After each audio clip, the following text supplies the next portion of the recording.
So welcome to another video from theplayersaid.com. My name's Alexander. And I'm Grant. And welcome to our belated, somewhat, monthly debrief for November of 2021. Take two. Yes, take two. Unfortunately, we recorded like a great hour's worth of stuff, and always awesome. Yeah, it sucks. The audio was not playing ball, and it was just a bunch of noise. So we're doing this again. Like halfway through December. A week later. We'll be doing another one in 2 weeks for December. So let's get... That's the magic of video, right? Yes. If we hadn't said anything, no one would They wouldn't know. They'd just be like, wow, they're really slacking because it's mid-December. I expect this the first week of December. I've already been paid. Yes, no. I love not meeting expectations. It's one of my favorite things. Yeah, the great thing about being self-employed like this is that there aren't any. There are no expectations. The only expectations that people have are ones that they set themselves. Yep. So, war games. Let's get into it, because I feel like we played a whole bunch in November, which surprised me a little bit. I just feel like November and December always feel like it's busy with a bunch of holiday stuff and other family stuff and vacations and things like that. Which it is, but then it also offers some additional opportunities sometimes to play. Yes. Because you're off work for a couple of days. And, and you can squeeze in an extra session. But like, when we were piling everything together, I'm like, huh, we actually did quite a bit. So I was pretty happy with that. So, to start with, my first game that I played, it was a solitaire game called Red Menace, World War III in 1959. And this game is a... I just love that title, Red Menace. Yes. You know, I watched... Sorry, I'm gonna... This is our video. I'm gonna ramble. Yes. I watched J. Edgar the other day for the first time ever. Okay. I've not seen Never seen it. With... DiCaprio? Yeah. You know what? It was interesting. It was weird. But it was cool. So it started out with a lot of Red Scare, Red Menace. So anyway... Red Menace, ooh, so ominous. Yes. So this so ominous. This is designed by it was his name, Brent Ward, and he contacted me after having watched our last monthly debrief where we talked about air war games. He was like, "Hey man, I'm a software designer, and I designed an air war game on the side at Solitaire. Do you want me to send you a copy?" And I said, "Sure, why not?" So this is a little print-on-demand game. This is the second edition of this. I think the first one was 2016. This is 2018. And it was revamped between those two things. And this is available from Battle Space Games. And this is basically a strategic bombing game of, like, nuclear weapons, high altitude, World War III. And the map is pretty cute. It's like it's like an Arctic view with the two kind of Russian, you know, European, and then so it's a top-down world view. Yeah. So you're going in a straight line, but you're going over the top of the world. It's cool. Yeah. And it basically, there's a number of scenarios, but like, you're just trying to bomb each other first. That's the, like, it's almost impossible to stop all the bombs dropping. And you're trying to do it to them before they do it to you. Which is very grim. And the thesis of the game is very, you know, awful. And what was also interesting is, what happens in the game.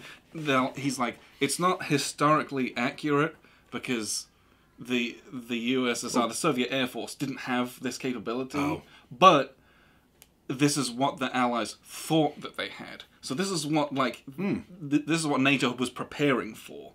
But then, like, you know, once the wall fell and the Soviet Union collapsed, it kind of turned out that, like, well, they only had far fewer bombers than we thought that were actually capable of doing this stuff. It was kind of interesting. But yeah, this one is a solitaire game. It doesn't take particularly long, and you just bomb each other to death. So the subtitle is WW3 in 1959. Yes. Does it cover like 59 to 89, like kind of the end of... No. Or is it just... It's like 1959. So it's like one year you go and you push the buttons. I mean, it's like weeks. We both press the red buttons and like every plane launches, everyone dies. Got it. It's awful. And it's funny because I looked at your tweets. I didn't even know you had it, and I didn't know you were playing it, but I saw your tweets on the timeline, and it was like, oh, I only have 6 mushroom clouds on the North American continent, while, you know, on the Russian side, there's 12, so I win. Yes, I lose less. Yeah, right. Well, I mean, nobody wins. You can technically win, but it's like, no one's won this. But yeah, it was an interesting game for sure. So. Does it? I noticed there's some counters for like interceptor aircraft. Yeah, so is there some of that? Yeah, so you think about it from a solitaire perspective, right? The AI is like waves and waves of bombers coming at you, and you have kind of like tower defense. You've got this pool of fighters, and then you're trying to launch some to intercept those bombers and shoot them down, but then it takes time to rearm and refuel and get them back to base. And so if you launch everyone, you'll shoot down those 3 bombers, but then the next wave of bombers is going to come out unhindered, and you'll just die. Because you don't have any. So there's this little resource management thing going on, which is fun. It's what I enjoy in this kind of game as well. Okay. Yeah, neat little game. Didn't know anything about it. Is it available for purchase? Yeah, Okay. It is, because it's a print on demand from Battlespace. So you go on there, that. you can always get this. Well, cool. Red Menace. Awesome. Well, since you started with your solitaire game, I also played a solitaire game. Also a Soviet game. Yes. Gorbachev, The Fall of Communism. So this is from White Dog Games. It's a solitaire design from Ben Madison. Ben Madison has done probably a dozen States of Siege style games, and this is one of the newer ones. This one I think was in, I want to say 2019. But yeah, you're playing as an advisor to Gorbachev during the period of, I think it's 1987 to 1992. So it can extend beyond kind of when communism fell apart. But you're trying to, keep at bay all the different republics, the Russian Republic and the Ukrainian Republic and Central Asia and then the Communist Party. They're all trying to come for you, and you're trying to beat them back. If you played States of Siege, that's what the game's about. Defending a central point and keeping everyone out of that point. Very interesting game, very cool. Puts a lot of history elements in there. Yeah, I like those because the cards have like all the actions, but usually you get a nice blurb on there of like some history and some flavor, which is always good. And the cool thing that Ben has done with these style and these newer version of States of Siege, there's like special events that will happen. So there are some things that are always going to happen. Because you draw a card, they're always going to happen. Right. Like the Berlin Wall is eventually going to fall. But it can't fall until, one, the deck is available, or the card is available in the deck. So that's going to be 88, 89, 90, or later, depending on when it's drawn. But it's cool to have that in there, see the effect. It tracks the presidential election in 1990 or 1988, where Dukakis went against H.W. Bush after Reagan and won barely, but you can roll and Dukakis might win, and then it kind of changes things. So it's kind of cool, but very interesting. So you're playing the role of the communists, trying to keep everyone down and stay in power. But a very interesting game. The strapline to that game is The Fall of Communism. Yeah, right. So it's going to fall. Yes. Yeah, it's going to fall, but I don't know. I really enjoy these games. I shot a full review and a playthrough of this, so really enjoyed it. White Dog provided me this review copy, and you can see I think it's $45 on their website. So and also print on demand. You can get it whenever. It's never going to be out. Usually you place the order within a week, you've got it. So anyway, White Dog Games, Gorbachev, The Fall of Communism. So we started with some solitaire games. Yes. And then let's get into two-player games, because we played a bunch of those too. So the first one I want to talk about is Captaincy. Or Captaincy. Captaincy, which is a great pun, by the way. This is from Legion War Games. This is their newest offering, and this is a two-player Age of Sail duel game. Ship-to-ship duel combat, right? One ship against one ship. It's the American frigate 1799 to 1815. And so there's like 10 scenarios in it. Mm-hmm. And each scenario is, I have one frigate, you have one frigate. And we go at it. Mm-hmm. And you're trying to outmaneuver, outsail each other, outshoot each other. And then, if it gets to it, you board someone. And it has all these rules for all that kind of stuff. Which is very fun to board. It's very, very cool. fun.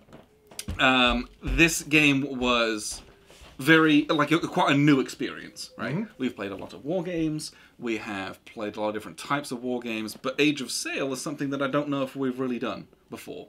And Mike Nagel, who designed this, is Mr. Flying Colors. And he knows a lot. He's the Age of Sail guy. Mm-hmm. And so it was nice to have his name on this. So this is probably going to be a really good starting point. And it was. And we talked about, we did a review on this. We also had to shoot that one twice. Spoiler alert, that's coming later. But it was kind of that halfway point between simple and introductory, and really crunchy, fiddly, very deep naval maneuver moves. It was Yes. kind of in that sweet spot. Yes. We caught on pretty quick. It played fairly well. I mean, don't get us wrong, it took 3-4 turns where I was like, oh, okay, that's the way I got to try to move against the wind and take advantage of that. But really love that. We've played 2 very good naval warfare games this year, Yes. Atlantic Chase and now Captaincy. And I'm like, dang, there's some interesting stuff in that naval, in those naval combat games. So Yeah, some of them get real detailed and real crunchy. Yeah. Because, you want to get into the simulation part of it, because if you like Age of Sail, you're probably pretty hardcore about it. Yeah. And the more hardcore people are, the more they're like, let's more details. more detail. And so, some of those games can be a little bit, scary. But this is a really good jumping off point. Well, and we said this in the video, but it's really cool because you have a lot of little minutia to deal with. Crew. And, I'm going to put some crew on sailing, and I'm going to put some crew on my rigging, and some on repair, right? And then the rest have to go on guns.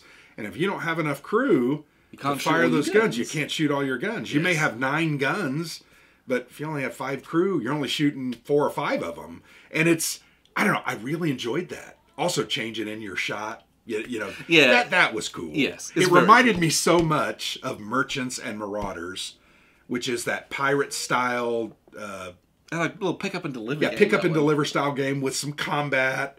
But there you can upgrade your chain shot, and it just reminded me of that. Obviously, totally on a different scale, different level. But this focuses on just that combat part of those. Very much that's the case.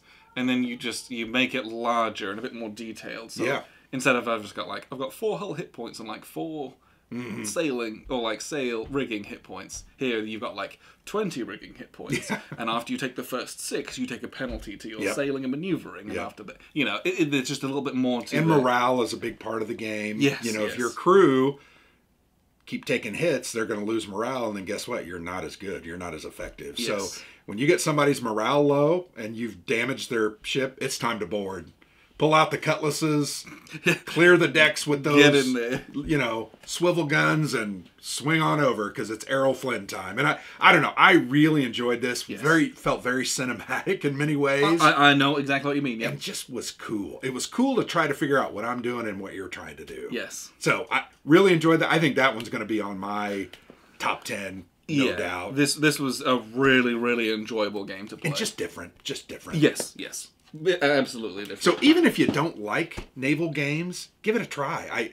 I think you can play it solo. You're just going to control both sides. It's just not as cool because you have those hidden commands. Yeah, you lose the cat and mouse sailing part of it. But if I bought it and I wanted to learn the system, you could easily do it solo. And if you were so inclined, you could play it solo. Sure. I think almost every game can be played solo. It doesn't mean it's going to be the same experience as 2-player. But anyway, great game. Really enjoyed that. Yes. So I'll talk about the Grass Crown, or we'll put up the Grass Crown. We'll both talk about it. Sorry. Upside down. Ooh, I can see we didn't put it away very Oh, no. The Grass Crown. This is the follow-up to With It or On It. Yes. I'm going to state it right again, that this is a game that you didn't want to play. Not this one. With It or On It. Yeah, With It or On It, I poo-pooed it. Yep. And it was awesome. Yep. It took us... Just like I said it would be. That was in my cupboard for Because probably... it was designed by Amabel. Yeah. It's awesome. Yeah. So anyway, follow-up. This is Roman Civil War. Huge game. Way more scenarios. Almost twice as many scenarios.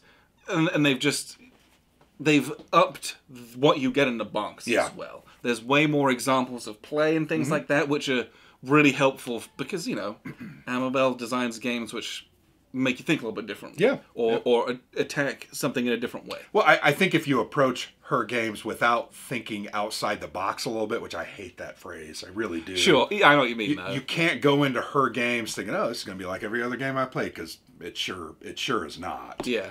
But I think this is the first game that has her name, carries her name on it. Fantastic game. I enjoyed the heck out of this. We had a great time. Well, it's got a whole history book in it too, basically. As well. And you can play every battle of the Roman Civil War. So, Pompey and Caesar. I mean, you can kind of follow them as they chased each other around, and it's just, I don't know, very well done, very cool. The orders are so great. Having to, because everybody wants to move and attack, but guess what? your order chits are dual-sided, and you can't do that because Yeah. move and attack is on the same chit. You're doing like moving and skirmishing, and then skirmishing and attacking. Yep. Oh, just love it. Just a great game, I think, well designed, and I like it a lot. And it plays in 60 minutes. Yep. It's a good 2-player game. Yep. This is the kind of thing that you can pull out on almost any occasion, which is like a huge credit to, playability. Yeah. You're like, oh, I'm at a family gathering and we've only got a couple you could hours. teach this to You anybody. whip this out. Yep. Whereas, whipping out some of the other games that we play, a little bit more difficult. Yeah. I'd say. Really enjoyed this one, Yes. so give it a look. And that was on my list of kind of my top 10 anticipated games for 2021. And when we finally got it, we played it. I was like, yeah, it was Lives up to definitely all that lives hype. up to that hype. Yes. So next one we've got that we played was Commands and Colors Samurai Battles. This is a huge thumbs up, right? It's Commands and Colors. You basically know what you're getting with Commands and Colors. If you've played any of them, you probably already bought this. Card activated orders based on center, left, or right flank. Yeah. Very cool. Random. Light war game. Yep. Quick playing. But this one, first off, cool theme. Who doesn't want to play in the Sengoku era, right? I mean, who wouldn't want to play those battles? And there's 40 of them. There's 40. It literally twice as many as like the next most. Yeah. The value in this box alone is staggering and well worth it. And not only that, you talk about value, they have really re-upped the art game. Yes, I agree. And I feel like this one looks really amazing, from the dice to the map, and even the terrain tiles were very, very thematic, and the art style is very stylized. Yes. Which the other for one, the period, like Memoir 44, is like not. But this one, even it's enjoyable to play with, right? Oh, Components are excellent, and then again, there's a review of this coming, but like the way that they've taken the honor and fortune system, which that type of system is in some of the other titles, but they just kind of took it a little step further, and it's just thematic, and it's great, and the changes that they've made to this are all positive ones. Yeah. Like some of the changes are like, that's cool, but like, is it too much, or like, does this make this game too long? Man, the little tweaks that they made in this, love it. Well, it's so interesting because we've played all the different iterations, and they each have their own little elements. One that we really enjoyed was CNC Tricorn, because it had that morale concept, and it was such a big part of it, meaning some of those lower units, the militia, they took 1 or 2 hits, they could break. You could break them and they were just gone. Yep, and they were gone. And if you know this game, usually to get rid of an eliminated unit, it has to be either routed off the board or destroyed. And in that game, it didn't. So this had elements like that. It had the honor and what was it called? It's honor and fortune. Honor and fortune, and your leaders. Like if your leader was captured, rather than being captured, you could do the honorable thing and commit seppuku and deny your opponent from gaining that. Yeah, you deny them benefit. A victory flag. What a great once again, what a great concept to make sure you capture in the game and be able to use it. They did an excellent job with this. Yeah. And and it's one of those things. If I was going to recommend a CNC game to someone, and they were like, "Well, which one should I get?" Always go with theme. But if you're looking at like value, dude, there's so much in this. Yeah. Like you literally get twice as many scenarios as any other game, and I think they've really like tightening it up. I don't know. And this is really an older volume in CNC, right? Yeah. It was done by Zvezda, it was done by the Russian company Zvezda, and it was like plastic miniatures that you had to cut out and glue together, and they were extremely fragile. Yeah. They look cool. Yeah. But like you can't even get that anymore. And that was like, I feel like it was like 10 years ago. Like it's old. Got it. So they bought this, made it of blocks, kind of threw all that fancy stuff away and redid it, and I think retooled it. Yes. And man, I'm going to be honest, all the volumes we played, I really had a great time with this one. Yeah, this is probably one of my favorite ones. We probably now need to reshoot that CNC ranking video. Yeah. So, but yeah, this anyway, is very good. Excellent. Had a great time with this. Was expecting to, and it was probably exceeded my expectations. Just with the way that they've integrated the themes and the mechanics. Yeah. It was just, it was great. Yeah. And finally, the final game we played of the month, we did play some other non-war game related stuff we'll mention that, I Yes. guess. But the last 100 yards, Airborne over Europe. I felt bad because this came out like in June, I think. Yeah. But in June we were right square at the start of our July. We were right in our World War I Guns of August event. That took this forever. arrived before then, but it took a back seat. Yeah. So if you know anything about the last 100 yards, it's a tactical level, skirmish style war game, and it has been designed to take into account various things like morale, time to do missions, losses, etc. Puts those all together in a very playable game that really feels very different than any other tactical game that we have played, from Conflict of Heroes to Combat Commander. Very, very different. Really liked this one in 2018. I think this was my war game of the year, the first volume. Now this, what it adds is elite troops. Yes. Airborne units that have some better cohesion scores. They can kind of get activated quicker. Yeah, and like do they some have stuff. the initiative a bit better. Yep. It is what that represents. And this is, just so we're clear, this is Volume 2. This is a standalone title. Yeah, you can get this one and just play it. Yes. That was something that I was confused about kind of before it arrived this summer, and I think other people might be as well. That might be because of what I said. But, like, this is a standalone. You can just buy this and get it. Yeah. Because I think Volume 1's not available. I think it's sold out. I think it's on P500 again. Yeah, but like, well, you and the can funny buy thing this and is, get it, it's no big deal. Volume 3 is coming out. In fact, it just shipped. The Solomon Islands. Yes. It just shipped, like, imagine that. last week. 2 last 100 yards in 1 year. Well, and we probably won't get our copy until January, but maybe we'll give it a play. Because that one's Solomon Islands in the Pacific. Yeah. So I'm hoping for some differences. Yes. Yeah. It's all, you got to change things up for the Pacific, which is different.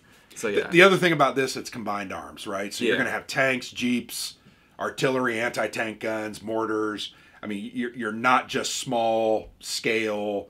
It's not just guys with rifles and machine guns. It's everything, and we had some great time with the tanks. Just had some good times with, and particularly the scenario that we played recently was, I had a bunch of hidden units, and you were driving across a field, and all of a sudden I'm like, "Hey, I'm going to shoot you," and I shot my. What's up, 57mm gun? Yeah, bang! Boom! I think I rolled like a 10, modified 12. I'm just outright you blew dead. Up. So.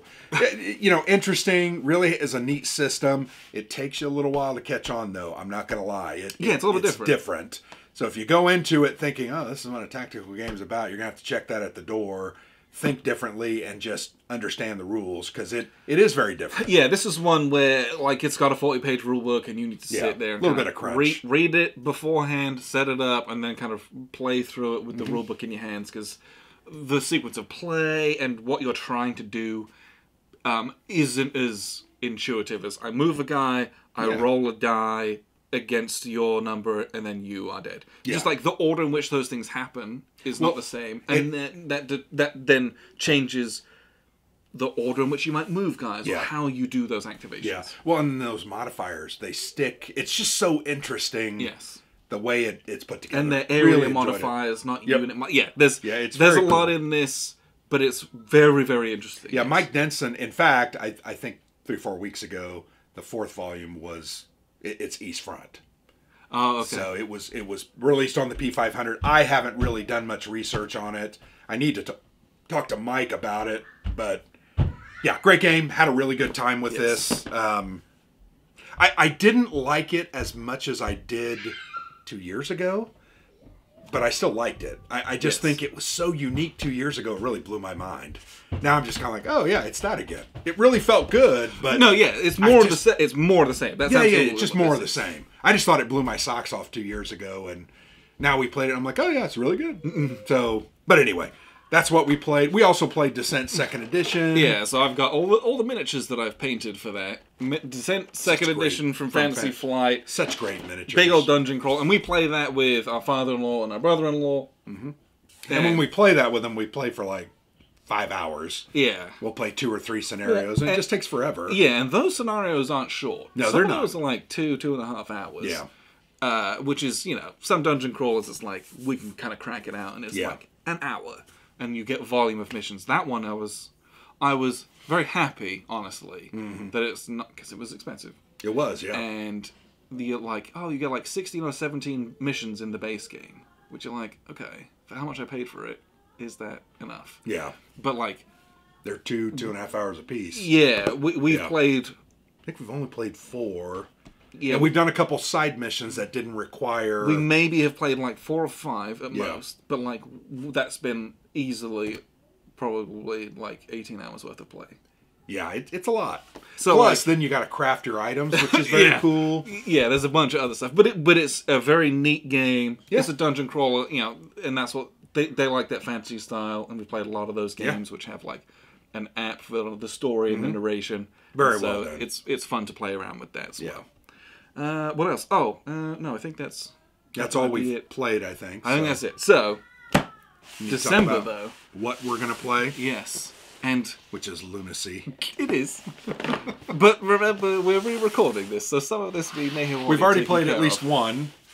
So, let's talk about the one we've already played. Yeah, well, the one that we're going to play, that we've already played. Soldiers in Postman's Uniform. This is Volume 3 in the Valiant Defense series from Dan Verson Games, designed by David Thompson.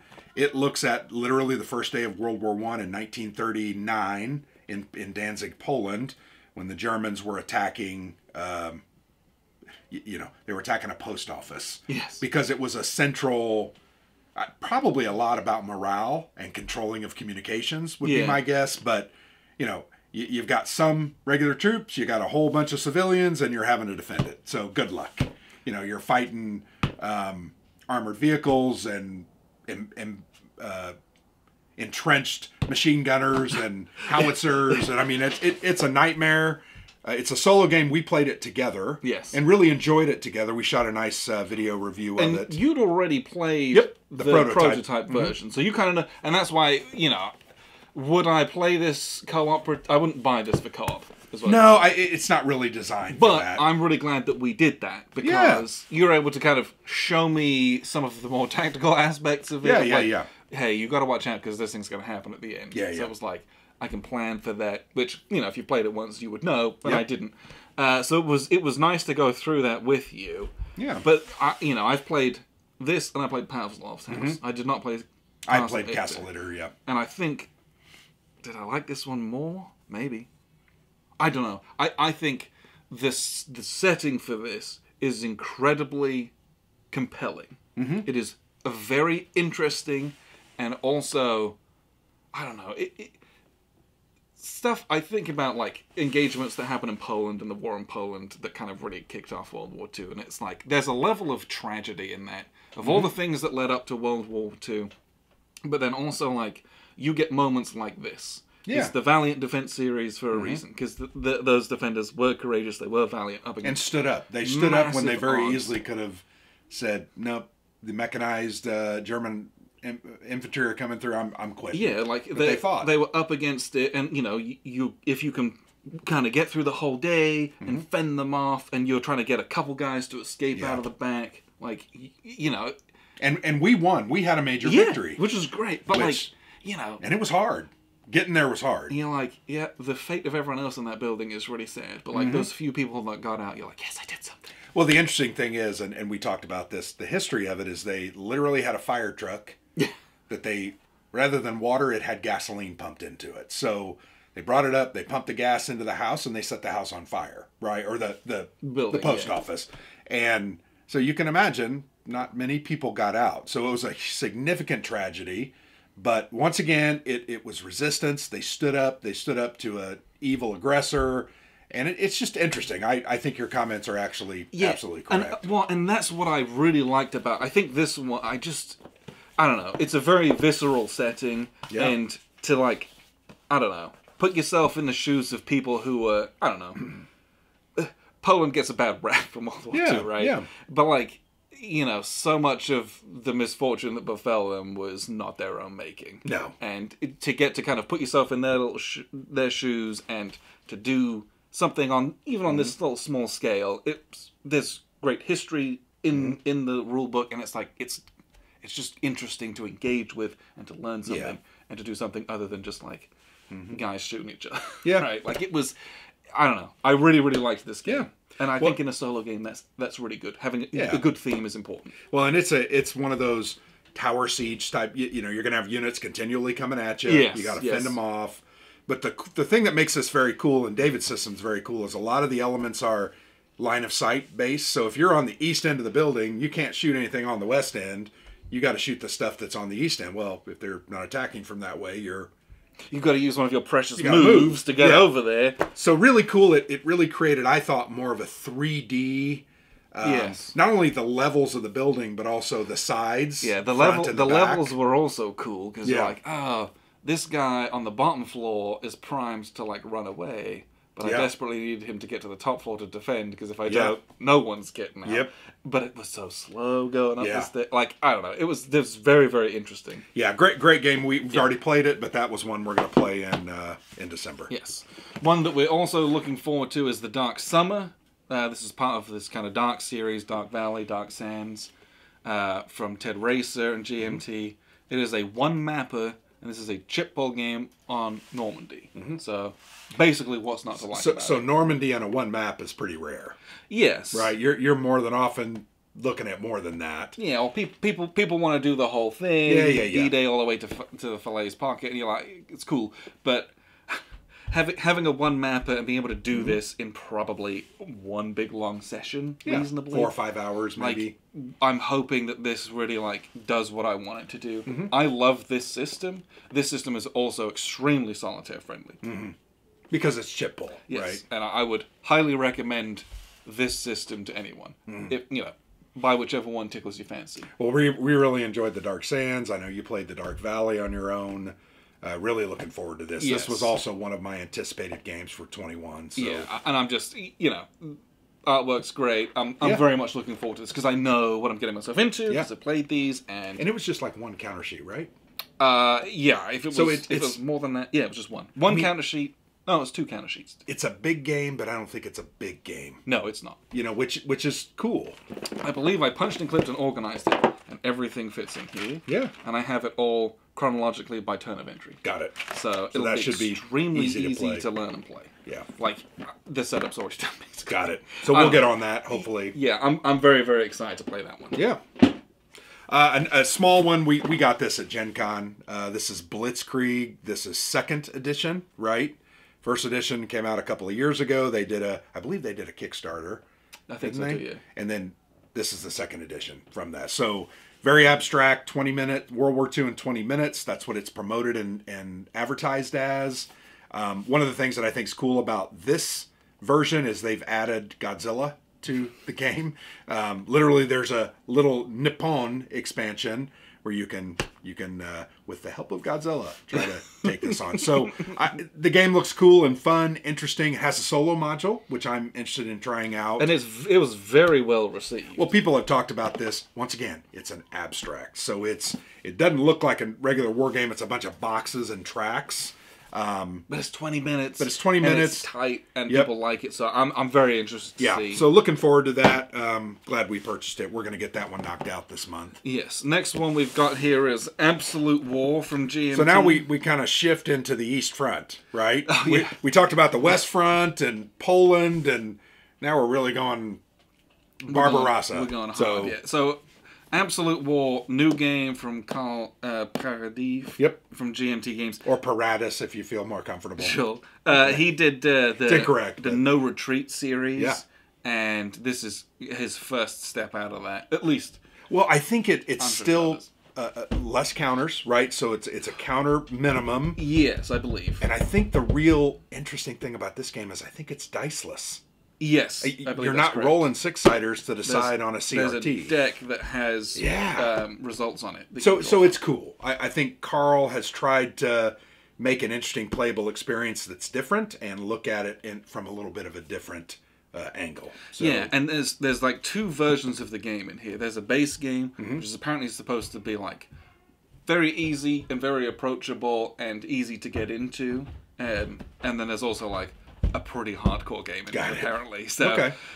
we'll see. I'm very interested to see. This is a big chunky box. Did you This is very unbox that heavy. one yet, even? I don't think I've even done that. Okay. But yes. Well, we got to do that so we can. We will play get to this very soon. Yeah, that I'm really looking forward to that. And once again, going to the East Front. So, Red Horizon Assault, Red Horizon 41.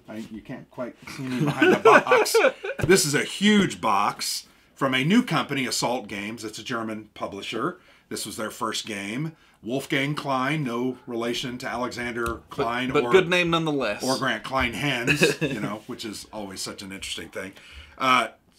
Tactical, World War II, but it has a lot of neat, some custom dice in there. Yeah, yes. Some events. The counters are literally shaped like hexes, so very cool. I don't know why more companies don't do Yeah, I mean, you put it in there and boom, take up the whole hex. So, I don't know. This looks very fascinating. Lots of scenarios and really looking forward to breaking this one out. This one, whenever I see the custom dice they've got in here, there's lots of different colors of dice that have different qualities. I think about something like Armageddon War that had those three dice levels and what those represented. And I loved that game. Yeah, So I'm hoping we get some just cool neatness in here. There's a lot of different types and shapes of counters. So there's this big square quality counters. Then you've got your unit, which is a hex, and then a small marker on top of that, which is like your activation marker. Like they fired or they moved. Yeah, or so I think dug in. different sizes and shapes help to manage games that have a lot of counters, which can be like irritating. You have a big stack of 8 counters and 2 of them are units, but you got to leaf through them. When you have these different shapes and sizes, you can instantly assess what's there, and I really appreciate that. So I'm hoping that this, it's a big game, there's a lot in it, but I'm hoping that it's accessible, and it looks like they've tried to do some quality of life things in here, which I definitely appreciate. I also saw recently on their company website, they're creating counter trays for those counters because they don't like fit. Custom ones. Yeah, so cool. they're hex-shaped little trays that have like 20 compartments. So I think they're going to sell those. I think you showed me that. You'll be able to stack your counters in there. So looking forward to that. Yes. So this is a game that I really want to make. I mean, everything we've talked about here, I want to make sure we play this month. Yes. And I look forward to it, and I think we can do it because we have the Christmas holiday coming up.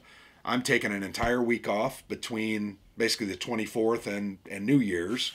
I know you have work, but you have a couple days off. I've got some other few. Yeah, I just started, so I've got a few other days. I might come over and just stay here for 2 days, and maybe we can just bang these things out. So looking forward to it. Yes. So it's going to be a good month. I know I said I was going to play this in November. I did not, but I'm going to try to play this in December as well. Then you have to play it, or there will be consequences. I'll play it or I'll burn it. No, you will no longer appear in the monthly debrief video until you follow through. I will. No one holds us accountable. No, and so if I'm honest with myself, I probably won't play this. But I'm going to tell myself I will. I'm going to try. I've got a couple solo games lined up and going to play. So maybe I'm not going to say what they are. Well, and then I don't want to be. Yeah. The other thing I've got going on is currently I'm in 2 asynchronous Vassal coin games. Still. Yes. When we shot this one first a week and a half ago, you were still in those. Yes. Okay. They're slow. It's slow. Asynchronous. I take a turn a day. Got it. Maybe 2. That would drive me nuts, I think. Because I don't know how you know what's going on. Oh no, it's All right. It's easy. It's easy. Okay. I've got really good people I'm playing with. It's great. So I'm playing right. Gandhi. I'm playing as the British Raj, and we got dusted by the Raj like 2 years ago. Yes, I'm not. They obliterated I'm not going us. to brag and say I'm currently dusting them, but it might be. Got it. Well, the thing I remembered about the Raj is they're just so powerful. They're the government player. They have all the resources. They have all the units. They have the control. And, I mean, they were just running us out of the South, and they ended up dominating the South. And it's like, we made a mistake. You gotta go hard on them. Yeah. And then I'm in a game of Cuba Libre. I'm playing as 26th of July. A good faction. Much more of a toss-up. Yeah. So who are you playing with, by the way? Oh. Do they mind being named? I don't know all of their actual names. Oh, okay. I know their screen names because Got all of these people are on our Patreon-based Slack channel. So they're big fans of the show, big fans of us, and I was like, people were like, oh, should we get some games going? Yeah. So I created a kind of a game channel in our Slack, and I joined a couple of these games. So it's it's always fun, but it's also a good way to play group games with people all over the world. Like, one of the guys I'm playing with is Australian, which is why I take a turn a day. Well, and that's hard because they're on the other side of the world. I'm taking a turn a day.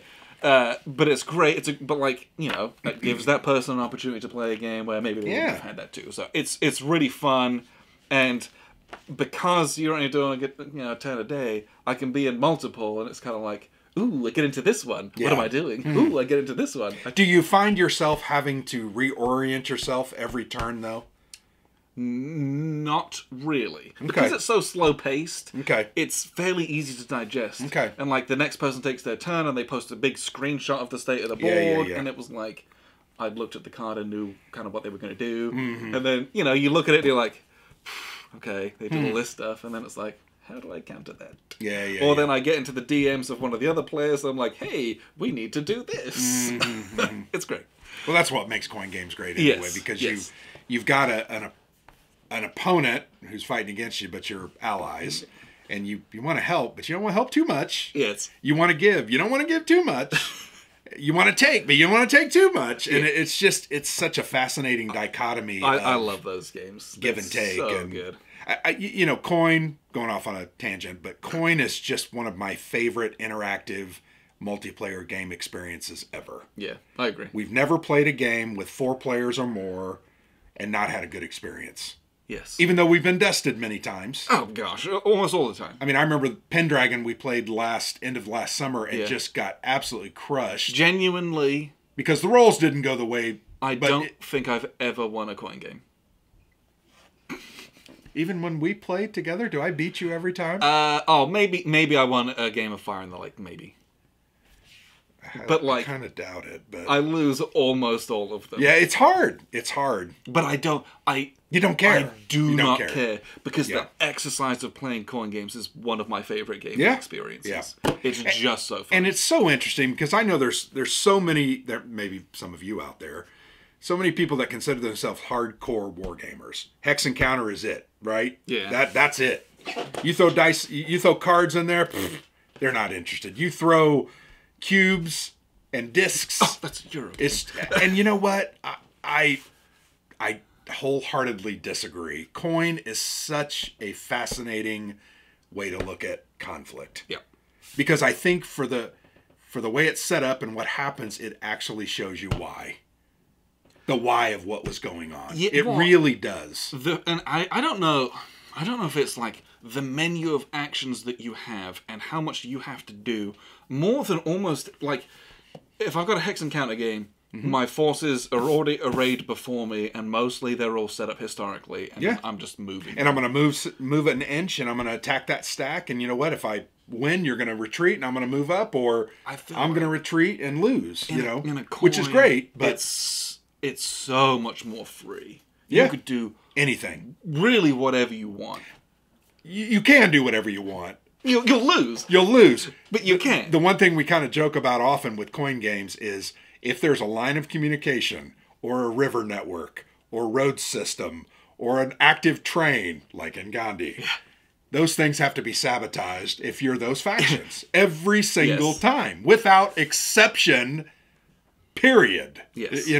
And if you don't, you're gonna lose. Because you have to bleed the governments dry in those. Because you can't just let them run away and get 35 every round, and you gotta. Oh, I took 7 away from you here, and I took 3 away from you here. Oh, you only get 25. I know that's still a lot, but it's not 35. But and hopefully someone else is doing that too. Like I've got a compatriot doing that. Yeah, I'm like in Cuba Libre, just like jumping onto the economic centers to do the same thing. You have to. Trying to hose the aid. Oh. Yeah. So Coin is just such a great experience. I'm glad that you found that.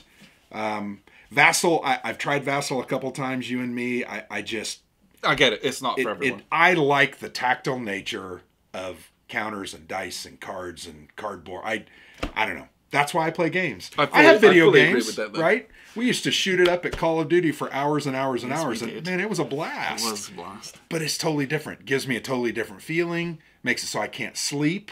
Because you play for 2 hours and it's midnight and you're going to bed and you're laying there for 2 hours because... or it's just one more game. Yeah, I mean, how many times did I say that? But yeah, I don't know. I need to do more of it and get more comfortable with it. Yeah. And you don't want to play with me because I'm terrible. And it's fine. It's what it is. I get it. I get it. So I think that is everything I think so, we are going to or I am currently playing. Yeah. Wow. There's a lot. Yeah, and that was like a big 30-minute discussion. It was. Right? So, what we're going to talk about now is the current Kickstarters. Oh, yeah. We always try to... There aren't many that I know of. I think, as of filming, Free at Last from the Dietz Foundation is available. It's like 3 or 4 days left, right? Yes. That's a look at the 1960s and the civil rights movement. Yes. And it's cooperative. It's a card-driven game. And it's how many players? Is it up to 4? I don't remember that. I feel like it can do a bunch. But it is cooperative, so that we back that on Kickstarter. Yes. That's one we're definitely and interested in. The Dietz Foundation, if you don't know, so they did 1979 Revolution in Iran, which we just played, and it's a non-profit organization. Yeah. Which it's cool. You get a cool game, and you get to help a good cause as well. Who doesn't want to do that? And then the other one that you found was... I'm not going to read it. It's Nguyen Hue 72, the 1972 Easter Offensive in Vietnam. From Cadet Games. In what might be the longest title of all time. Yeah, pretty long. So they just did Dak To, and basically they were soldiers is the name of the game, but it's like Dak To on one side and Ia Drang Valley. It's like a double board. And they've got little plastic miniatures in it. It's Axis and Allies style, very cool looking. I did an unboxing, which I haven't provided to you yet, but good to know. Yeah, it shows. It's a pretty cool looking game. Play it in 2 to 3 hours, and it's going to be cool. So this follows more of that. It's just the Easter Offensive, a couple of years later. So very well done, and Cadet Games. How long has that got left on there? It has like 50 days. Okay, so that one's fairly new. Yeah. It literally just launched this past week. Okay. So yeah, those are the ones that I'm aware of. Now there may be others out there. There have been some others that have finished up recently. Yeah, I know Worthington's usually cycling through a whole bunch, and weirdly they don't have any at the moment. Yeah, they just had the French Levy en Masse, the French Revolution game just finished up. I want to say a couple, 3-4 days ago. By the way, we did get a shipping notice from Worthington. We have coming Keep Up the Fire. Nice. Which is a solitaire game by John Welch. Bismarck, which is a the roll and write. Yeah. I'm very interested in seeing... And a solitaire. What that one is, yeah. And then a third game that I'm drawing a blank on. Tarawa 1943. There you go, another solitaire game. Also very interested in that one. So when I get those, I'll try to unbox them. I'll bring a couple over to you, and I'll keep one. We can kind of play them, and then we'll trade. Because I love playing... Particularly those States of Siege games, I just love them. Yeah, they're just so good. The Bismarck, it's a little book. It's a little book game. Yeah. And I'm very interested to see, because I've still seen people playing it, and you're like, that looks cool and interesting. Do I like roll and write? Not necessarily, but am I going to like this? Maybe. Yeah. And then, because I think there's, you're limited by the number of scenarios in it. What's the replay value versus the price? I don't know. Yeah, I'm not sure. A lot of people have been asking me about it, and I'm like, I don't know. Well, here's a question. You just copy it when you get it. But then, isn't that? But is playing the same scenario again? Is it interesting? I don't know. That I don't know. But I also don't think it's an expensive game. No, and it's weird. So they made that because getting all their components printed and made and collated in China is very difficult. So they were like, let's get something out there. So they made this, and it's like through Amazon. It's you go onto Amazon, not on their web, and it's like $30-odd on there. Yeah. I think. Yeah, I'm not really sure. I may have made that up. But yeah, it's on there, so check that out as well. And Worthington, I really like the style of games they do. I think they're very straightforward. Yes. But they're always interesting and on interesting topics. I agree. So, yes, that was kind of the Kickstarter roundup, so to speak. Yeah. So let's go on to the main topic of conversation for this month's debrief, an hour in. So this month's topic was submitted to us by David Davis. And one of our patrons. Right? Yes. So if you wish to be able to have the capacity to submit topic suggestions, you can go and sign up on our Patreon. At the $5 level reward, you get access to a monthly post that I make. And I just what do we want to talk about? And people just put in suggestions, and we pick ones that are interesting, or things we might know about, or, you know, anything that kind of tickles our fancy, so to speak. Yeah. And this month, the topic of conversation was, he asked, where did it all begin? How did you get into wargaming? And I thought this would be a nice opportunity to kind of tell our story a little bit, because people ask all the time. I think we've told it over the years in different elements and different parts, and like hidden in random videos. So like here it's centralized in one place. Hopefully it'll be in the title of the video. So if anyone wants to know, you can watch the video and go to about minute 47 and you'll see the start of it. So it's at least minute 55. Yeah, whatever it is. But, I can't see. My eyes are bad. So to start with, I grew up as an army brat. I got 5 siblings, 2 older brothers. And so military history was always something that was just kind of in the house. My father was in the army, his father was a Royal Marine, and it goes on and on and on. So, like, I grew up watching old war movies, Battle of Britain, 633 Squadron, The Longest Day, all that kind of stuff. And, you know, we were into scale modeling because Dad was into scale modeling.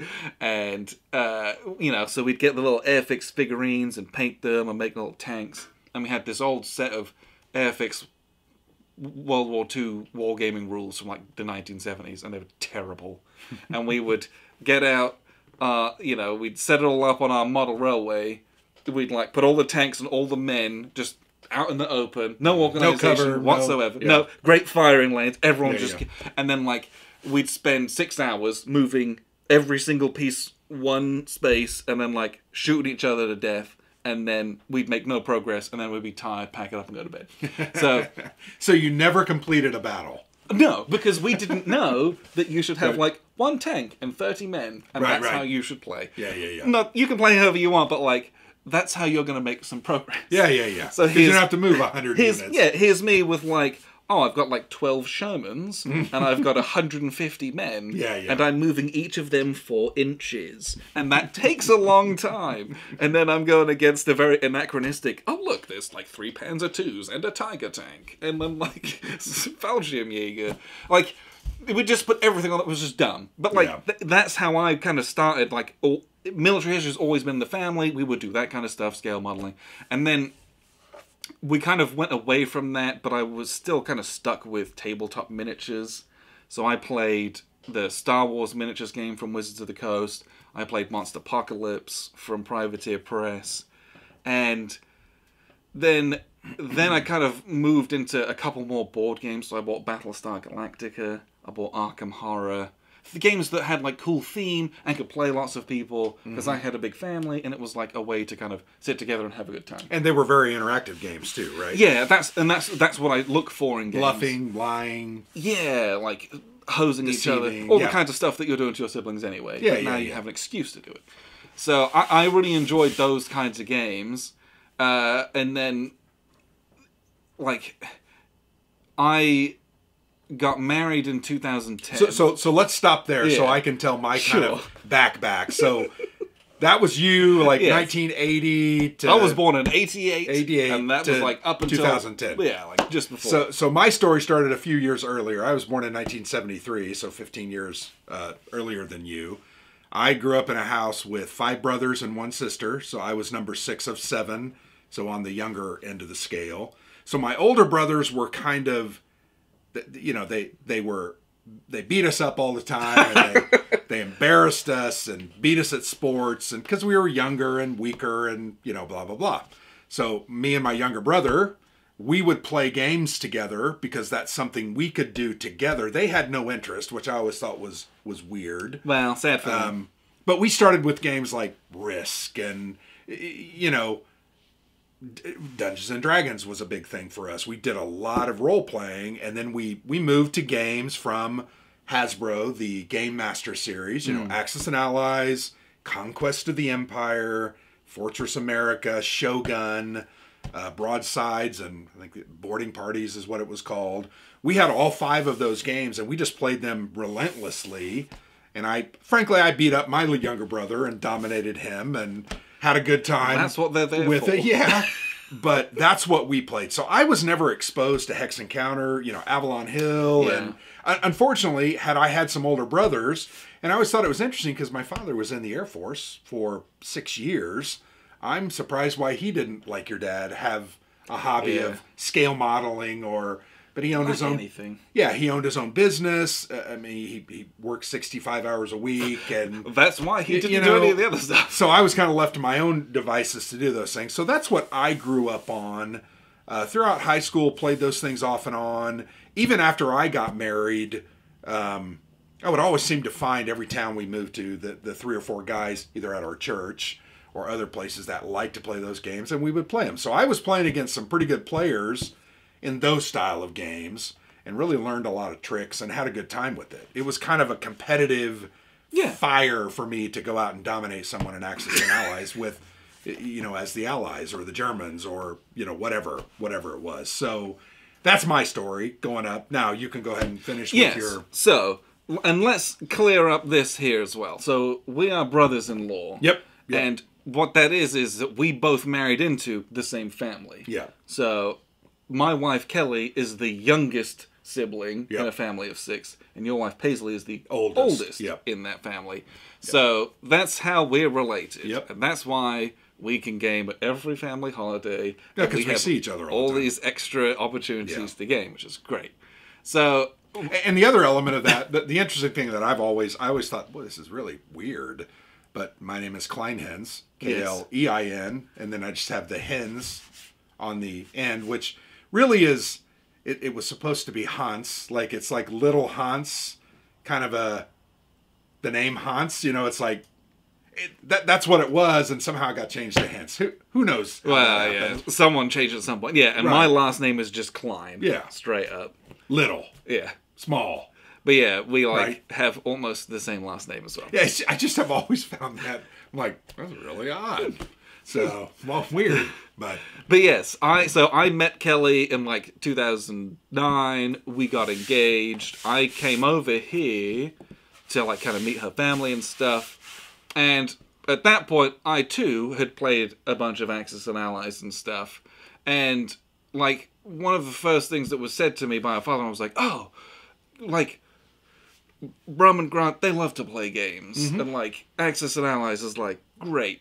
And Brum is our other brother-in-law that we play games with often. He's Kelly and Paisley's brother. Yeah. So, here's me coming in. I was 20 at the time, or 21. And it was oh yeah, I love Axis and Allies. I'm great at Axis and Allies. And I'm undefeated at Axis and Allies. Which, technically speaking, I was at the time.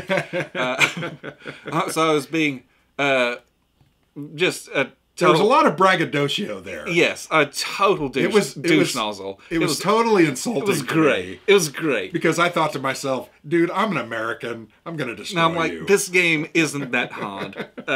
It's going to be great. So then we sat down and played, and you basically... I mean, we played for only 2 hours. Because it was over. Because it was over very quickly. You could see the writing on the wall. Yeah, and I think the key was, because I was playing the Axis, I believe. Yes, you were. And then when the British started building factories in India and pumping out a bunch of tanks, it was over very quickly. Yeah. So, I got my butt handed to me, and it was just it was hilarious. Yeah, it was fun. We had a great time. Yeah. Had a great time. And they still talk about it today. It's great. They talk about it like there was yelling and screaming from the other room. I'm like, which it was in exaltation from whatever, a great roll or a cool battle or... Yeah, it was there was no arguing all fun was on. had. Yeah. Yes. We never argue. And so then, Kelly and I got married. We moved to the UK. We were there about a year and a half. And then we moved back here in 2011. And so once we moved back, I think that's when we started to do video games online. Yeah, we played Call of Duty. Yeah, with me and you and Brum, we played Call of Duty. I think we started on Modern Warfare 3. We played Black Ops 3 or 4 or whatever. Mm-hmm. And then I don't even remember. They released one after that, and I don't think I played it because it started to be the sci-fi ones. Which Jumping and anti-gravity. Yeah, it was okay, cool. Yeah. And I think by that point, My wife was annoyed because I was playing so much. Well, yeah. And and so, we like, were bad about it. We would start like at 9 o'clock at night. And it was like every day. And it would go till like 1. And I remember my wife saying, I'm here. And I'm like, yeah, I know. Yeah, and I'm like, playing games. I started having kids, and it was like, it just had, like, that had to stop. Yeah, it had to stop. So, but in the place of that, and it's kind of at some point around then, we started doing role-playing games, which I had never done. Yeah. And that was something that I just didn't have any exposure to, but I look at the kind of games that I was playing with things like Battlestar Galactica and Arkham Horror. I'm in those for the story and the theme. Yeah, and has a lot of the elements. Yeah, and I didn't know I was craving role-playing. And so we did that for ages, and, I think we did D&D first, like 3rd edition. Yeah, we played. We for did a some bunch. Pathfinder For a couple years. Yeah. And so, but then, like, we'd been doing that for a while, and then at some point we started to, like, get into board games a bit more. It was like, okay, what do we have? Because we played Axis and Allies. Yeah, but, I mean, we kind of went that Euro route, right? We did Puerto Rico, we did, the Manhattan Project. Yes. Kind of games like that. Yeah, pretty hardcore Euros. Yeah, it wasn't like they were Monopoly-style games. No, but, it was kind of like, ooh, what's out there? What do we like? I remember we played a lot of Five Tribes. Oh, yeah. Seven Wonders. Yep. We played a lot of Catan. Yep. What was Which that makes game? me so mad now. I'm like, why did I waste so much time on Catan? There's so many other better Castles games of out there. Burgundy. Yeah. Like a bunch of these types of games. And it was because it was just an excuse. Well, it was for us light. to We sit could play it down in an and play. hour. Yep. And sometimes my son would join us, who was 8 or 9 at that time. And sometimes our father-in-law would join us. So it was just a way to play together. And then finally, you can tell the story. Well, yeah. Because this whole time, you know how it is, right? You know games. You're always looking for, like, the next thing, or the next thing fix. that you're, like, gonna... Yeah. I mean, that's true. The next fix. I hate it. But Yeah, yes, it's true. And so I'm, like, looking at all these cool things, all these games that I've got, and I'm sat here looking at the #1 game on Board Game Geek, and it was Twilight Struggle. And I'm like, sure. I had some store credit at this place, and they had it in stock. I didn't know at the time that I could have just probably waited 3 months for it to be on P500. Oh, yeah, and got it for half the price. But then you wouldn't have had it for a while. I paid $90 for that game. Yeah, that's pretty crazy. So, and that's the old Game Preserve, right? Is that where it was? No, it was at a place called Game Time. It was the one in Castleton. Oh, yeah. So you were in the Castleton Mall where they weren't really looking for gamers. They were selling to people. Well, and they do, like, a lot of Magic and a lot of, like, other games. They just happened to have that on a shelf, and it was, like, out of print, so they had a pretty high price on it. I didn't know at the time, and I was like, you know what? I'm going to do it. Yeah. So we got that. And, I'd watched a number of videos that were like, this is the greatest game of all time. I remember specifically one kind of tutorial-type review video. It was these two dudes who were kind of my age, but, like... Was it Shut Up and Sit Down? I don't think so. Okay, because their reviews are amazing. It was just some. I'm pretty sure it may have been. I'm sure it was, but I don't recognize it because it was so long ago. Yeah. But like one dude's wearing a commissar's hat, and the other guy's wearing some like American hat. I remember, and like wearing like silly coats. Yeah. They're just being fun with it. And like they were talking about this game and the way that you play cards back and forth, and this tension of doing things and undoing things, and the scoring is like you don't know when it's going to happen, unlike a Euro game. And like I'm like, man, that does sound cool. Interesting. So I got it, and I'm like reading the rules like, huh? What is this? What is this madness? And we kind of set it up, and I remember the first time we played that at my house, and it was like that game plays at most like 3 hours probably. Yeah. A normal game of that is 2.5 to 3 hours. We probably took about 5 hours. Oh, yeah. We're terrible. And it was like, that was like our first real like heavy. Well, and you also had to read every single card. Yes. When you play a game like that for the first time, you got to read every single card. And you're analyzing like, oh, if I play this helps you more than it helps me. So I've got to play something else to kind of boost myself before I hurt myself. Like, yeah. It was our first CDG, our first kind of GMT game, and it was like, man, it was. I remember, like, I needed to lie down after playing that game. Because my brain was like, I had a headache. I think I felt the same way. But it was so good. I'm like, this is obviously the #1 game on board. Of course it is. Yeah, and I would say this, because I remember when you bought it, and you set it up, and I came up, and then as we tell the story, there'll be another game like that. Yes. Churchill. I just thought it was the ugliest looking game. Which, in fairness, it is. It's ridiculous. It's a bunch of boxes on top of a map. Like, I was just like, did they just get this map out of, the most utilitarian game of all time? And it's a bunch of cards. And I remember thinking, this is just the weirdest thing ever. But you know what? When we played it, I think instantly that bug bit me. Yeah, you're like, and it was like, there's something here. There's really something here that's worth our time. And then that set us off on kind of a journey. And I think you then... I think from there I bought Labyrinth. No, I think you bought Churchill first. Was it Churchill next? Yeah. It was... Because I remember Churchill, you got it on the P500. Like, you got it just as they were shipping, so you still bought it at the P500 level. Yeah, well, I was on... I'm ashamed to admit this. I was on Board Game Geek, and... I clicked on the banner ad for Churchill, and it worked, and I bought it. Yeah. So, like, bully for you, I've never done that since, and I hate myself for having done that, and betray myself and sell myself to advertisers. But it happened. But it was like, it was like Churchill, Big Three, Struggle for Peace, or whatever, and it was like Churchill. Designed by Stalin, the Mark Roosevelt. Herman, but we didn't know who the Herman was. And it was like, it was GMT, Churchill, and I'm like... Yeah. Clicked through to it, and it was like... And we were both history buffs, and not buffs, fans of history. Yeah, sure. And I remember when you brought it over to my house after reading the rule book for a week or so. Yeah, because it was like 3-player, card-driven. I'm like, oh, we played Twilight Struggle. Is it kind of like that? And it was... I'd watched the video by Mark on YouTube. Him and his wife had like been discussing it. It was pretty cool.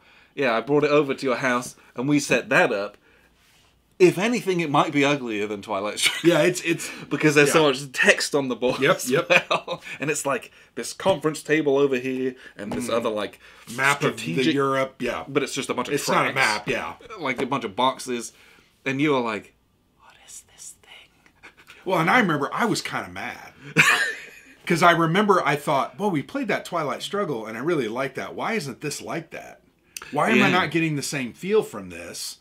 And then I started like, well, we could play another game with our friends, and I kind of wanted to give up on it. I think ultimately we did. Yeah, because it was a lot. It was.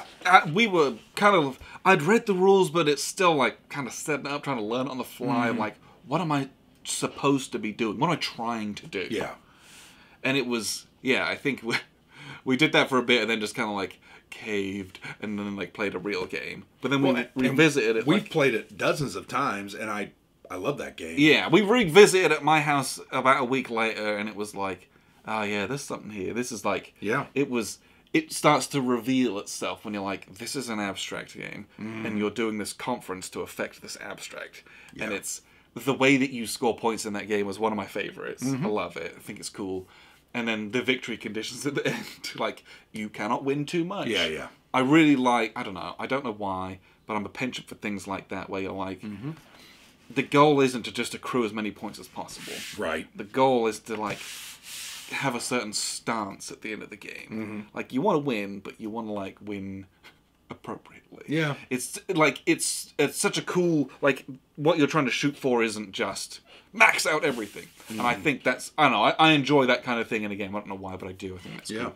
But, yeah, I think from there, the GMT explosion kind of started with us. Well, we literally, I think both of us, because I think you were doing it before me, but you go out there and you type in GMT, which I thought was the weirdest name for a game company. Well, and no offense to them, website was from the 1990s. Right? And I remember saying that to you, dude, I can't even find anything on their website. It's terrible. It's much better now. But I just remember going on there and just searching. Ooh, that looks interesting, and clicking it on and spending 20 minutes reading it, and then going to Board Game Geek and looking at geek lists of GMT games or CDGs, or like going onto the war games and then just like searching by best. Yeah. And it was like, okay, cool. So from there it was like, I bought Empire of the Sun. Yeah, which is really the deep end. And I didn't know that. Yeah. Like, I was But an it looked idiot. awesome. Oh, so good. Empire of the Sun. I bought Labyrinth, which turned out to be my favorite game of all time. Yep. You got Wilderness War. Yeah, Wilderness War. Then I bought Combat Commander and Liberty or Death followed Liberty or fairly soon Death, afterwards. first coin game. And then we got Bomber Command. Yep. And it just like at that point, I had almost stopped buying other games. Yeah, I think we had even almost stopped playing except with our group. When we got Yeah. together, it was one of those games. Like it was not. and if we were getting together Puerto with our Rico. group, it was like, can I convince them to play something? And we did sometimes, right? We Yeah. played. I think we played Falling Sky. Yep. Liberty or Death. Yes. Cuba We Libre. played Cuba Libre. I mean, we played, and I think they hated it, but some of them didn't hate it. Yeah. All that much. Yeah. Some of them. I've played my fair share of train-based Euros. We've all played Russian railroads dozens of times, so they could sit through Falling Sky for 5 hours and enjoy. But just like you said, it just created almost a hunger, a desire to find that next good game. Yeah. And when we found a good one, we'd play it and play it and play it. Labyrinth, I think we played every week. And gosh, I love Combat Commander, we would get together on Wednesdays, and that started War Game Wednesday. We'd have the tag on the blog. We'd play Combat Commander during the week, and then something else on the weekends. Empire of the Sun for like months. It was great. And then we started with the blog because we thought, oh, it's kind of cool. You know, I want to share my thoughts. Well, and you were tweeting pictures of these games, and we get so much interaction. And I remember, like, it really kicked off with Liberty or Death. Yeah, because it's a beautiful board and components. I remember you tweeting out and were like, there's like 65 people that responded to this. And I was like, dang, maybe we should like centralize this and like put it somewhere, because like we're just starting on this journey, and so many other people were like, oh dang, like I'm new to this. And it was like, I don't think we're alone in this. And so we just and this was this was like 2014, 2015, 2016. Yeah, all in that little period. So we started the blog as just like a place to like write our thoughts and to put pictures of like, this is a game that we played, and it was new to us. Yeah, and it was extremely cool because of this, this, and this. And we did that for a year of just like buying new games. Again, new to us, and like exploring kind of what was out there, and people seemed to like it and respond. People would comment. It was great, and it was just, I don't know. It was the Wild West back then for us. Like I had no idea what we would like. I bought Empire of the Sun as one of the first games that I ever bought. What an idiot! I would not recommend that to people because it is so intense and so deep and pretty complicated. It's so involved. I mean, it's just not an easy game. Yeah, it's like, doable, but it's not an easy game. like we did it. You can do it, but like we did it, but we didn't do it well. No, I mean, I had forces that I'm like, why is the garrison unit from Hawaii down in the Hebrides? It's just like, what is going on? And people would comment on, like, why is that unit down there? Hell, I don't know, dude. Yeah, like, he was available. I transported him down because I had transport points, and I fought a battle, and I got killed. But that's okay. I didn't lose the game, and we're having a good time. Yes.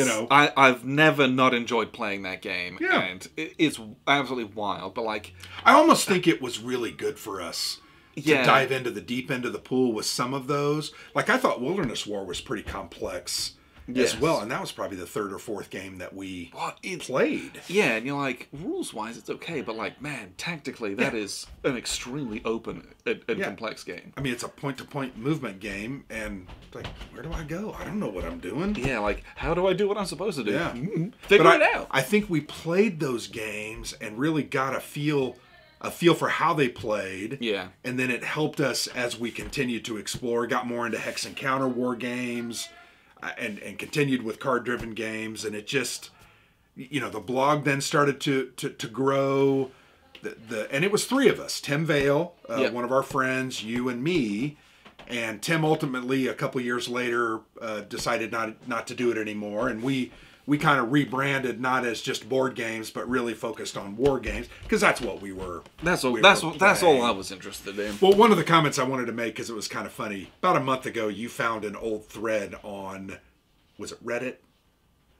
like an old Reddit thread where they were. It was funny. Someone was talking about these guys, the Player's Aid, and they were saying how, they've got these cool videos and they got a great little blog, but they really pander to GMT games, and that's like all they play. That and may have been on board. They were tweeting out, and tagging GMT and everything, and we're like, well, hell yeah, we were, because they retweet everything. Well, and that's they literally do. And when we first started doing this, that's all I knew. Yeah, I remember I bought at Gen Con from Games Plus. I bought an old copy of The Bitterwoods that had Compass Games on it. I didn't know they were still an active company. Yeah. I was like, this is some old podunk game. Yeah. And so like that one smelled. It had some. It was old. Mustard. Yeah, it was like wow. Their old edition. They've got like a new designer deluxe edition, which looks pretty cute. But that's. I didn't know who any of the other publishers were, basically. I bring that up because I think now, looking back on it, they were absolutely right. Yeah, they were. Yes, you caught us. You saw through the charade. Busted. But we had to get started somewhere. And frankly, I'll be completely honest, GMT, I think, was the only company that actually was willing to give us a shot. Yeah, they backed us pretty early on. And when you say backed us, they're not paying us. Oh, they don't do anything. They're not sponsored. They started sending us some games. They put us on a mailing list. And I'm like, I will forever be grateful for that, because it helped us to continue to do what we were doing in the early days. Think about it that time. You were a student. Yes. With 2 children. Mm-hmm. Your wife was working at Lowe's, like 3/4 time. She was doing, and I was working nights. Yeah. I had a full-time job, but we had 5 kids, and my wife didn't work. And if I spent $25, $30, $40, $50 on a game, Paisley would have scalped me. We just didn't have the... Yeah. We had some money to do that, but we didn't have the ability to go out and buy... I think I bought 3 or 4 games a year at that point, maybe, and most of them were secondhand or on. Yeah, and it was always a fight. Yeah, I'm like, why'd you spend $35? Buying a game, I bought a game. I'm sorry, So the reason I bring that up is places like GMT really from the get go, they were like, okay, these guys they play these games, they put out good information. We did AARs, we did reviews, we did. I mean, we started doing videos like a year and a half later, which I didn't want to do videos. I still sometimes don't want to do videos. And I remember saying I remember saying this to you, Alexander, who in the hell is going to watch these videos? And you're like, oh, that doesn't matter. We'll just do it and we'll tell them, we're doing it. And I'm like, oh, okay, great. So we did it. And our first videos, we've said this, laughable. Oh my gosh. I mean, it's ridiculous. Handheld camera. I will never delete those. You shouldn't. I mean, they should be lauded. It's for archive what they are. footage. I think the first ever one was you had just gotten a distant plane. That had just shipped off of a P500, I think, reprint. And you just brought it over to my house, so excited that this had come. Yeah. And it is me in my kitchen holding a camera phone. No. I was holding the camera phone. Yes. I was holding the camera phone. I thought you were opened it. And you were open, and I was zooming in. I was trying to be really cool, and it was terrible. And it's me like this. And then you could see into my house, and then there's little Ollie Kelly and my kids in the background, and it's so loud. It's hilarious. And just awful. And my fridge is buzzing in the background. That was one thing people commented about, that buzzing fridge. I was there all the time for a year. Yeah, but every time we shot a bit, what's that buzzing? Well, it's our damn fridge in the back. It's my fridge. We're in my kitchen. We don't have a studio. This is on my phone. I'm very sorry. But that's why I didn't want to shoot the videos, because I knew it would be a laugh. Yeah, those are the glory days there. Yeah. It was so fun. It was so silly. What was the first review we did? Oh my gosh. Well, we were doing. Oh gosh, I don't know. I honestly don't know. I'm trying to. I want to say it was 1965. No, that was a little further in. Yeah, it was. Anyway, yeah. It's been, in my opinion, it's been very interesting to see how we've expanded, how we've grown. We don't do the blog as much anymore. We really have started focusing on videos. Why is that? I love to read the written word. Yeah. I don't watch videos very often. I prefer to read. But we've kind of morphed into videos because they're simpler to do. Yeah, it's a bit of both. I don't know. It's like the videos I don't know. It's a easy to consume a video, right? You can people can turn it on and do something else, do dishes, fold laundry. And the written blog it's a time sink as well. Yeah, that's the other big part of that. I mean, it used to take me 2-3 hours to write a well thought out and piece. You were doing those like almost every day. Well, there was a period for almost 9 months where I did solo every day something. And it was crazy. I don't know how I did it. I'd come home from work. Paisley and I'd be watching TV. I'd have my phone there or my laptop just banging something out. And I don't know why I did it. I don't know how I did it. But we did it. And ultimately we built a base. And now we're doing that stuff just in a different format. Yeah. And people are still consuming it. So we've come a long way. We don't make a lot of money at this. The money that we do make. And nor do I want to. No. That's not why we do it. Yeah. But I say that because I don't want people to think we aren't sponsored by anybody. We do get provided free games. Yep. I feel badly because people will can you play my game? And I don't say no, but I tell them, hey, we've got a huge queue.